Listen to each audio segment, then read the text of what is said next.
Hello दोस्तों, तो कैसे हैं आप सब। आप सभी का स्वागत है आपके अपने यूट्यूब चैनल कामतगिरी एकेडमी पर। जैसा कि आप लोग जानते हैं, कामतगिरी एकेडमी ज्योग्राफी स्पेशल के नाम से आपका चैनल अलग कर दिया गया है ताकि आप ज्योग्राफी सब्जेक्ट ढूंढने में कोई भी कठिनाई आपको ना आए, आप अपनी तैयारी को और सरल बना सकें। तो स्टार्ट करते हैं अपनी क्लास को। जैसा कि हम जानते हैं कि हमारी जो ज्योग्राफी सीरीज है काफी दिनों से चलती आ रही है। आज इसका 7वीं 8वीं क्लास होने वाली है, जिसको हम आज फिर से अपना जो प्रीवियस क्लास में हमने अफ्रीका पढ़ा था, अफ्रीका में स्थल मंडलों को देखा था, अफ्रीका के स्थल मंडल हमने देखे थे और उसमें क्या देखा था, पर्वत, पठार और कुछ नदियों को भी देखा था। उसी क्लास को हम और आज थोड़ा और बारीकी से समझेंगे।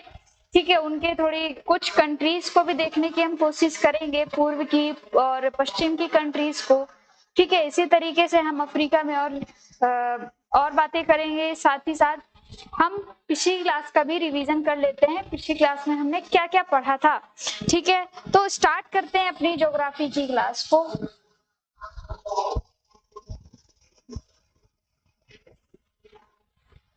ये है हमारा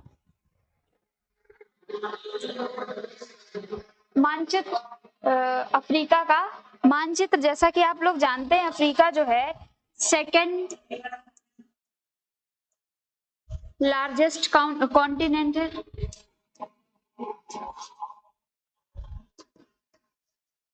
एशिया के बाद ये कौन से नंबर का है, सेकंड नंबर का है।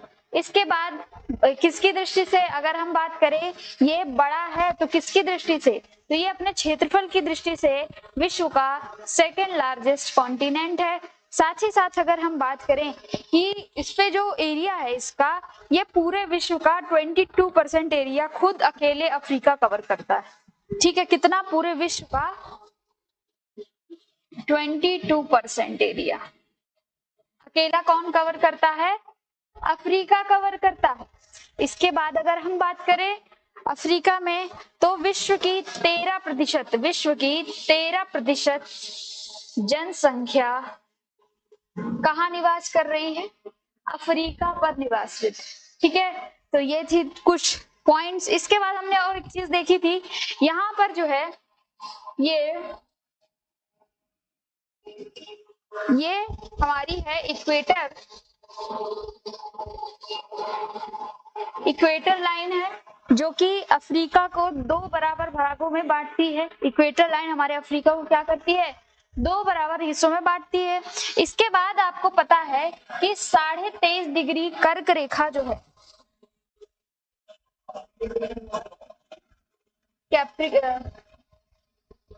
कैंसर, ट्रॉपिक ऑफ कैंसर, ठीक है, कर्क रेखा, कर्क रेखा कहां से जाती है, कहां से जा रही है, अफ्रीका से ही जा रही है। साथ ही साथ ये 23.5 डिग्री मकर रेखा भी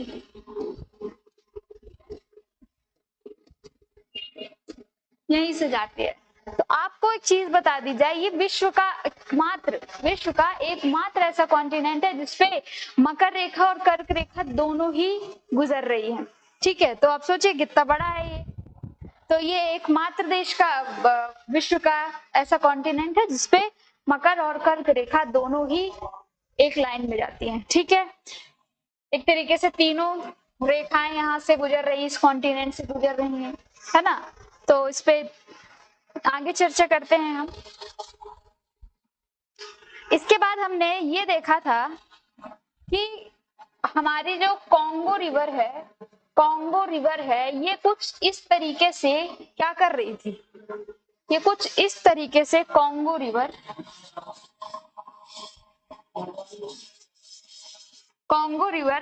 इक्वेटर को 2 बार काट रही है। ठीक है, कांगो रिवर क्या कर रही है, इक्वेटर को 2 बार काट रही है। इसके बाद ये मकर को कौन सी काट रही थी, मकर को काट रही थी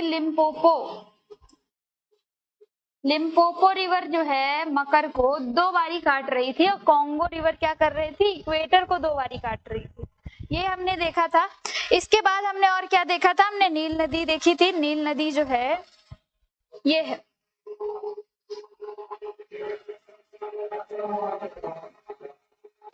यहाँ से आपकी जो है ये नील नदी हमारी दो नदियों के मिलाप से बहती है, दो नदियों के मिलाप से बहती है। आप लोग को बताया गया था वो दो नदियां कौन सी है। सबसे पहले है व्हाइट नाइल, दूसरी है ब्लू नाइल। ठीक है, ब्लू नाइल। और ये दोनों नदियां कहाँ पर मिलती है, सूडान में मिलती हैं। कहाँ मिलती है, सूडान में मिलती है। सूडान की राजधानी खार्तम, खार्तम, खार्तम में ये दोनों मिलती हैं। ठीक है, अभी हम सूडान की ओर चर्चा करेंगे। ठीक है, तो अभी के लिए इतना ही देख लीजिए। इसके बाद ये तो हुआ, हमने नाइल देखा, कॉन्गो देखा और लिम्पोपो देखा। यहीं पर हमने तंजानिया में क्या देखा था कल, तांग्यानिका एक लेक देखी थी। तांग्यानिका क्या देखी थी, लेक देखी थी।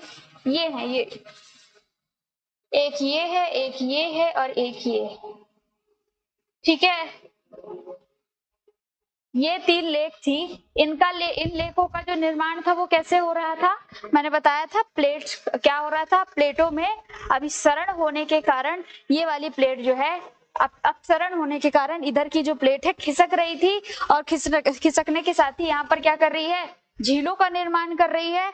इसके बाद कुछ कारणवश वो प्लेट क्या हो जाती है, स्थिर हो जाती है। ठीक है, उनके बीच का जो अपसरण है वो खत्म हो जाता है, इस वजह से वो स्थिर हो जाती है, पर निर्माण तो हो ही जाता है लेक्स का। ठीक है, तो ये वाली जो लेक्स है ना, यहाँ पे भी है, यहाँ पे ही।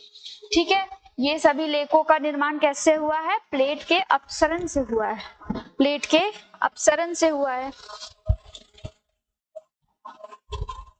ठीक है, इसके बाद और हमने क्या देखा था, हमने देखा था इस पे, यहाँ पर हमने एंडीज पर्वत श्रृंखलाएं देखी। कौन सी, एंडीज,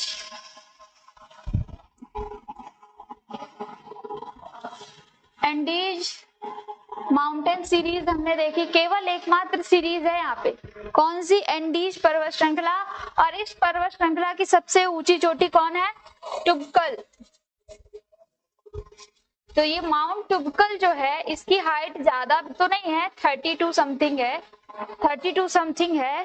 पर ये आप सोचिए, जब इसकी सबसे हाईएस्ट पीक क्या है, 3200 समथिंग है मीटर में, तो ये सोचिए, आप खुद सोचिए कि ये नव फोल्ड है, मतलब न्यू फोल्डेड माउंटेन है या ओल्ड फोल्डेड माउंटेन, खुद सोचिए। आपको बताया गया है इसका सिद्धांत भी, जो नव युवा वलित पर्वत होते हैं, युवा वलित पर्वत जो होते हैं, उनकी जो हाइट होती है वो क्या होती है, बहुत ज्यादा होती है। जैसे कि हमारा हिमालय, भारत में हम हिमालय की बात करें तो हिमालय जो है हमारा नववलित पर्वत है, न्यू फोल्डेड माउंटेन है। उसके बाद अगर हम वहीं राजस्थान के अरावली हिल्स की अगर हम बात करते हैं तो अरावली हिल्स कैसा है, ये सबसे पुराने पर्वतों की श्रेणी। ठीक है, लगभग अरबों वर्ष से ये घिसते आ रहे हैं, इस वजह से इनकी चोटी क्या हो गई है, चोटियों की जो हाइट है वो कम हो चुकी है। वहीं हमारा हिमालय कुछ ही वर्षों पुराना है, करोड़ों वर्षों पुराना, पर पुराना है, तो अभी इतना ये घिस नहीं पाया। इस वजह से हिमालय की जो चोटियां हैं सबसे ऊंची चोटियों में से एक है। तो आपको ये समझ में आया, जो एंडीज पर्वत श्रृंखला है, एंडीज क्या माउंटेन सीरीज है, माउंटेन रेंज जो है वो कैसी है, तो वो कैसी है, ओल्ड माउंटेन रेंज। कैसी, ओल्ड माउंटेन रेंज।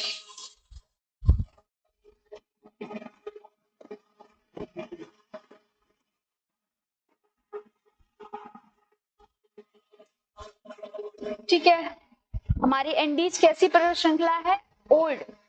इसके बाद अगर हम बात करें, ये तो हमने ओल्ड माउंटेन रेंज देखी, यहीं पे हमारी दो और माउंटेन रेंजेस थी। यहाँ पर थी मिटुम्बा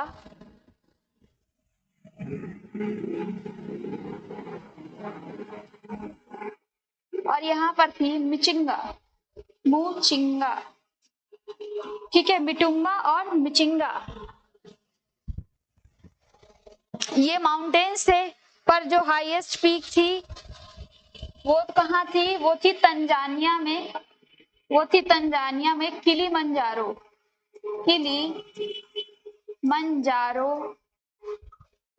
5981 और है ये आपके ऊपर जैसे के ये केन्या है, केन्या में ही ये थी आपकी केन्या सेकेंड हाईएस्ट पीक है, 5, 8, 10 ऐसे ही है, ठीक है। इसी तरीके से सबसे हाईएस्ट पीक कौन हो जाती है आपकी किलिमंजारो, और इनकी हाइट अलग अलग है, ठीक है। तो और सेकंड हाईएस्ट कौन सी है, केन्या है। इसके बाद ये आपकी आ जाती है टुबकल। टुबकल कहाँ की है, तो टुबकल आपको बताना है ये एंडीज पर्वत श्रृंखला की सबसे ऊंची चोटी है, ठीक है। ये तो रही इनकी बात। इसके बाद हमने कुछ पहाड़ वो प्लेटूज देखे थे। तो प्लेटूज हमने कहाँ कहाँ देखे थे, जैसा कि आप लोग जानते हैं ये वाला जो एरिया है ये क्या कहलाता है आपका, सहारा का मरुस्थल कहलाता है। विश्व का सबसे बड़ा मरुस्थल क्या है आपका, सहारा मरुस्थल। कहाँ पर है, इस वाले एरिया पर, यहीं पर है आपका आहागार, आहागार, आहागार का प्लेटू। इसके बाद है लीबिया का प्लेटू, लीबिया, इसके बाद है लीबिया, ठीक है। इसके जस्ट नीचे है आपका टाइबेस्टी, टाइबेस्टी। इसके भी जस्ट नीचे है, इसके भी जस्ट नीचे है डारफूर, डारफूर, डारफूर का प्लेटू। इसके भी जस्ट नीचे है डारफूर का प्लेटू, ठीक है।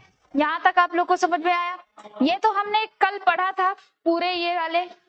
फिर और यहीं पर आपका था नूबिया का प्लेटू, यहीं पर था नूबियन प्लेटू, नूबियन प्लेटू जस्ट यहीं पे नामीबिया में, नामीबिया का प्लेटू है, नामीबिया का प्लेटू, ठीक है। ये थी कुछ प्लेटूज हमने देखे थे मेन वाले, और मेन वाले पर्वत देखे, मेन वाली कुछ नदियां देखी।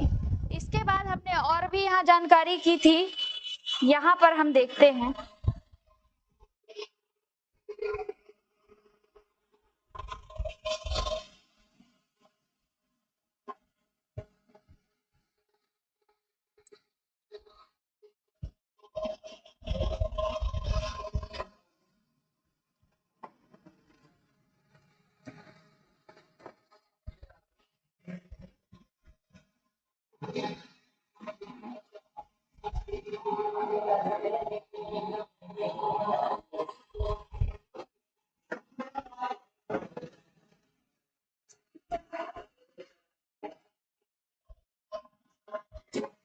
हाँ,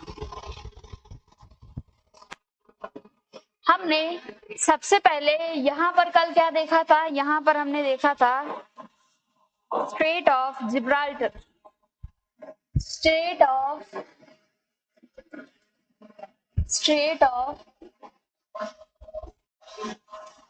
जिब्राल्टर, जिब्राल्टर की यहाँ पर हमने क्या देखी थी, संधि देखी थी। साथ ही साथ यहाँ पर ये जो जल संधि है ये ठीक है, ये कहलाती है बाब एल मांडो, बाब एल मांडो की ये जो स्ट्रेट है, ये क्या है, स्ट्रेट है, ठीक है, ये स्ट्रेट है, ठीक है। ये तो हमने ये देखी। यहाँ पर हमने देखा था मोजाम्बिक चैनल, मोजाम्बिक चैनल,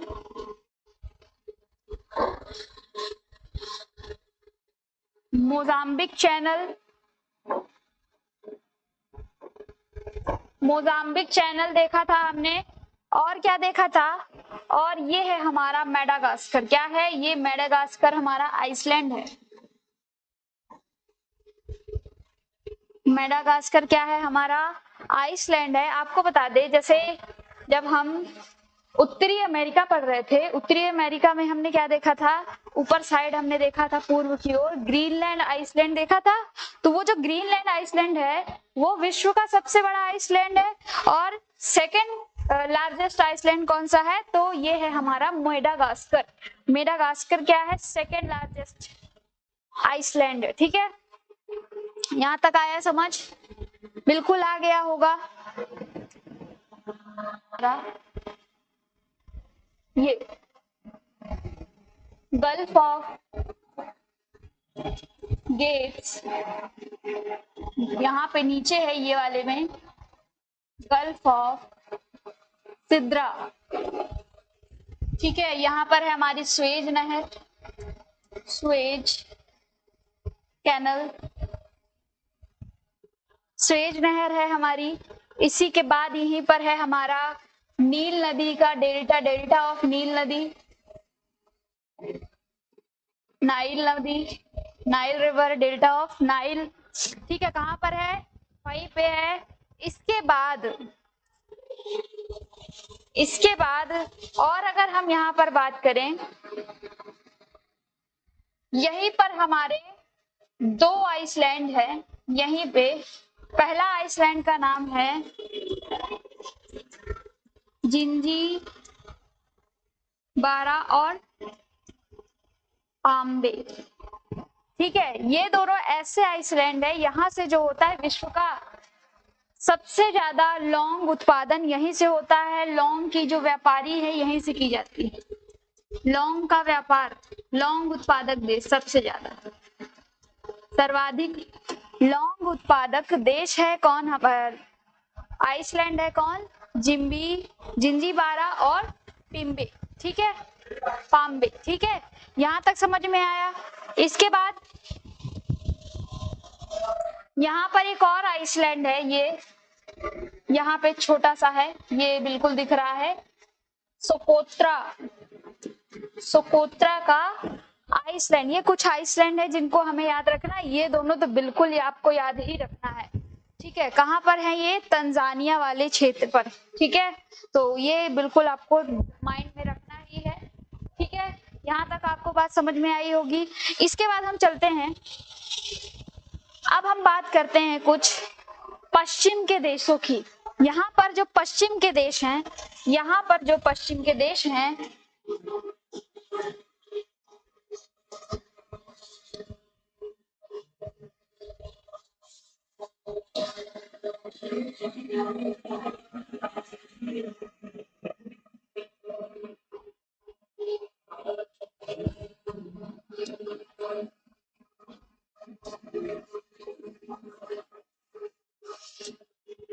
यहाँ पर जो इसके पश्चिम के देश हैं, ये जो पश्चिम के देश हैं, ये मगरिब के देश कहे जाते हैं। क्या कहला जाते हैं? ये मगरिब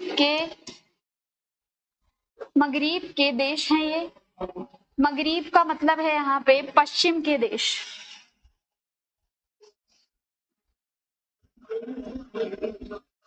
जिसमें सबसे पहला है आपका ये मोरक्को, अल्जीरिया, टूनिशिया, लीबिया, ये हैं आपके कुछ पश्चिम के देश। इसके बाद अगर हम यहाँ पर सबसे जो मेन है आपका अल्जीरिया की अगर हम बात करें, तो आप लोग लिख सकते हो अल्जीरिया के बारे में कि अल्जीरिया जो है ये अफ्रीका का सबसे क्या कहें विकसित देश है, ठीक है। अफ्रीका का सबसे विकसित देश कौन सा है? अल्जीरिया है, बाकी जगह तो सब तानाशाही चल रही है, ठीक है। तो यहाँ पे अल्जीरिया के पास ऐसा क्या है भाई? अल्जीरिया जो है, अल्जीरिया के पास प्राकृतिक गैस उत्पादन के कई सारे स्रोत हैं। क्या? अल्जीरिया के प्राकृतिक गैस उत्पादन के सबसे ज्यादा स्रोत किसके पास है? अल्जीरिया के पास है। और साथ ही साथ प्राकृतिक गैस उत्पादन में ये सबसे विश्व का अग्रणी क्या है? कंट्री है। साथ ही साथ ये यूरोप के साथ क्या करता है? अपना व्यापार करता है। किसके साथ? यूरोप के साथ, यूरोप के साथ अपना व्यापार करता है। ये बताओ, ये अल्जीरिया है, इसी से लगा हुआ है आपका टूनिशिया। तो टूनिशिया में भी क्या है? आपकी सेम चीजें हैं जो अल्जीरिया में हो रही है, यानी प्राकृतिक गैस का उत्पादन यहाँ पर भी होता है और इसी के साथ मिलकर के ये यूरोप से व्यापार करता है। इसके बाद आता है हमारा लीबिया, इसके बाद हमारा आता है लीबिया। तो लीबिया क्या है? लीबिया जैसे अभी अभी हमने पढ़ा है, लीबिया एक डेजर्ट भी है। तो जब ये डेजर्ट है, ठीक है, डेजर्ट है, इसके बाद यहाँ पर जो है एक गद्दाफी नाम का क्या था? शासक था, शासन किया करता था इस पर। और वो उसका कहना था अगर जब तक मैं हूं यहाँ पर तब तक कोई भी आतंकवाद यहाँ पर जन्म नहीं ले सकता। तो ये सब देखकर मतलब इसके पास इतनी पावर आई कहाँ से, ये सोचने वाली बात है। तो जो गद्दाफी था उसके पास सपोर्ट था कुछ पश्चिमी देशों से। अब पश्चिम के देश, इसके पश्चिम में कौन कौन है आप जानते हैं, दक्षिण अमेरिका, उत्तर अमेरिका, साथ ही साथ यूएस हो गया। तो इसमें जो पश्चिम के देश थे उसमें सबसे मेन आपका कौन निकल के आता है, यूएस वाले। तो यूएस वाले जो थे वो यहाँ पर जो लीबिया है ना, ये लीबिया में सबसे ज्यादा तेल उत्पादन किया जाता है। तो अब तेल उत्पादन के लिए अब मिल तो रहा था, जो जो उनके सपोर्टर थे उनको मिल तो रहा था, पर ये आसानी से अपना व्यापार अच्छे से मतलब खुले माइंड से स्वतंत्रता पूर्वक नहीं कर पा रहे थे। इस वजह से जो यूएस गवर्नमेंट थी उसने क्या किया, यहाँ पर गद्दाफी को एक षड्यंत्र के द्वारा क्या कर दिया, यहाँ पे मरवा देता है। ठीक है, वो षड्यंत्र कैसे होता है, वो षड्यंत्र कैसे होता है, यहाँ पर जैसे कि तेल उत्पादन होता है तो यहाँ पे क्या होता है कि सारे देश के जो जिनका सपोर्ट रहता है गद्दाफी पर, वो देश क्या कर देते हैं, आक्रमण कर देते हैं इस देश पर डायरेक्ट, क्या करने पर, तेल उत्पादन के लिए अपना कब्जा करने पर। ठीक है, तो इसमें क्या होता है कि यहाँ की जो जनता है वो परेशान होकर के क्या कर देती है, एक जन समूह आंदोलन खड़ा कर देती है, जन समूह क्या कर देती है, आंदोलन खड़ा कर देती है। ठीक है, इसी जन समूह आंदोलन को अरब स्प्रिंग के नाम से जाना जाता है, अरब स्प्रिंग। इन्हीं जल समूह के आंदोलन को क्या किस नाम से जाना जाता है, अरब स्प्रिंग के नाम से जाना जाता है। और इसी अरब स्प्रिंग पर क्या होता है, गद्दाफी को मार दिया जाता है। ठीक है, गद्दाफी को मार दिया जाता है। अब उसके बाद क्या होता होगा इनका, सोचो। ठीक है, तो ये था लीबिया का हाल। इसी के बाद अगर हम यहाँ पर इजिप्ट की बात करें, इजिप्ट और सूडान। इजिप्ट, आप ये सीधी सीधी लाइन देख रहे हो, ये जो सीधी लाइन थी ये पहले क्या होता था, इजिप्ट और सूडान, पूरा इजिप्ट मतलब एक ही था, ये दोनों पार्ट क्या थे, एक ही था। फिर यहाँ पर जो सूडान के लोग थे उनका कहना था हम कभी एक तो थे ही नहीं, हमारी सारी चीजें अलग है बिल्कुल इजिप्ट से, तो आप कैसे हमें एक कर रहे हैं। तो इनके बीच में असमानता होने के कारण इनको क्या कर दिया जाता है, अलग कर दिया जाता है। इसीलिए आप देख रहे होंगे यहाँ पर बिल्कुल सीधी लाइन, बिल्कुल सीधी लाइन है। तभी यहाँ पर ये इजिप्ट को दो भागों में, इजिप्ट और साउदर्न सूडान क्या कर दिया जाता है, इनको डिवाइड कर दिया जाता है। यहीं पर नील नदी, यहीं पर नील नदी, ये लेक दिख रही है आपको, ये लेक दिख रही होगी, यहीं पर जो नील नदी पर है आपका आसवान लेक बनाई जाती है, आसवान लेक, आसवान लेक बनाई जाती है, सॉरी आसवान बांध, डैम बनाया जाता है। आसवान क्या था, डैम था, आसवान डैम बनाया जाता है। अब डैम बन गया, इसके पीछे यहाँ पर क्या होता है, झील का निर्माण होता है। ये कौन सी झील है, ये नाइजर झील है। कौन सी, नाइजर, नाइजर झील है।